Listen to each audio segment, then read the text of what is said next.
It's gone.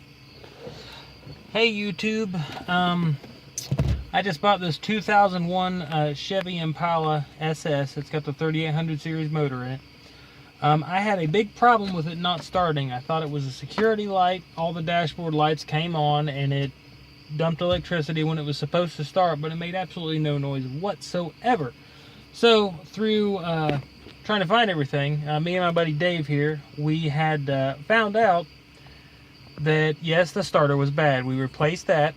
Still didn't do anything. But in the panel on the driver's side, there is a fuse. It's a 10 amp fuse that says PCM crank. Change that before changing anything, and then you'll get this.